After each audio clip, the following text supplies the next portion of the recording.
Alors je profite de mon séjour à Londres pour refaire un point sur les conditions du régime impatrié, puisque je vois qu'il faut quand même rappeler assez souvent quelles sont les conditions d'application pour pouvoir bénéficier intégralement du régime impatrié, régime fiscal, et aussi il existe un régime social en France.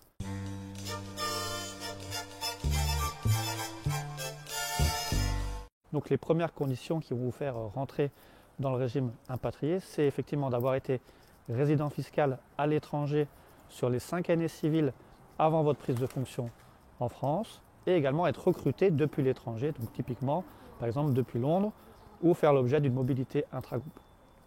C'est ce qui va vous permettre de rentrer dans le régime. Ensuite, on va parler de ce qu'on appelle de la prime d'impatriation. Donc ce fameux bonus qui peut vous être donné par votre employeur en France pour un montant réel et mentionné dans le contrat, ou alors vous avez la possibilité d'opter pour un régime forfaitaire, un bonus forfaitaire à hauteur de 30% de votre rémunération nette imposable.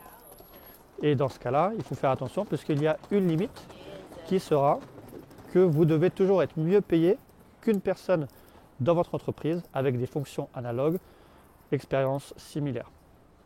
Donc c'est le gros point sur lequel il faut faire attention puisque l'administration fiscale, en pratique, elle va vous demander tout d'abord de mentionner cette prime dans le contrat, que ce soit un montant forfaitaire ou un montant réel. Donc il y a bien un wording particulier qui se fasse dans votre contrat et ensuite de bien pouvoir justifier que même en vous enlevant cette prime d'impatriation pour le calcul de votre impôt, votre rémunération nette imposable annuelle reste similaire ou supérieure à une personne dans votre entreprise qui a des fonctions similaires ou analogues.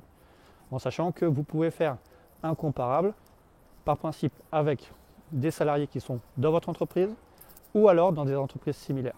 Et ce sera à vous d'aller chercher les indicateurs qui vous permettent de justifier que vous êtes mieux payé, et bien sûr à 30% de mieux que des personnes avec des fonctions similaires. Et dans ce cas-là, vous pourrez bénéficier intégralement de la prime d'impatriation. Ensuite, le régime fiscal des impatriés est aussi intéressant puisque vous avez le droit à une quote-part forfaitaire complémentaire d'exonération pour votre activité à l'étranger.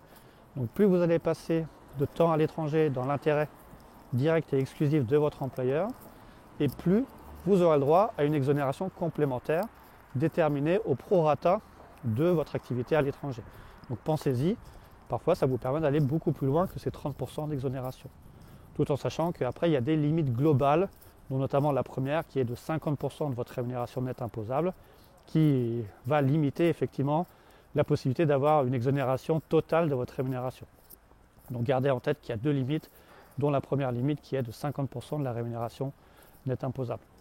Et en complément, vous aurez le droit également à une exonération en matière d'impôt sur le revenu sur vos revenus dits passifs, type dividendes ou plus-value d'actions, actions détenues à l'étranger. Et dans ce cas-là, vous avez une exonération de 50% sur l'impôt sur le revenu. Voilà. Les prélèvements sociaux à 17.2 restent toujours dus.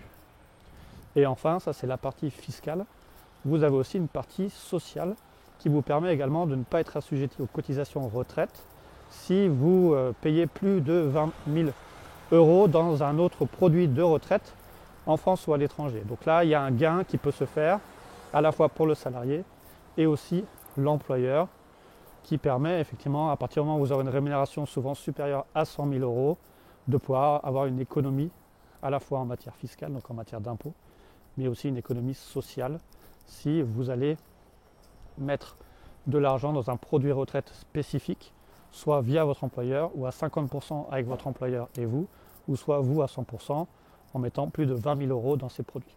Voilà, donc maintenant vous savez tout sur le régime impatrié et comment profiter des exonérations fiscales et sociales en France dans le cadre de votre retour en France.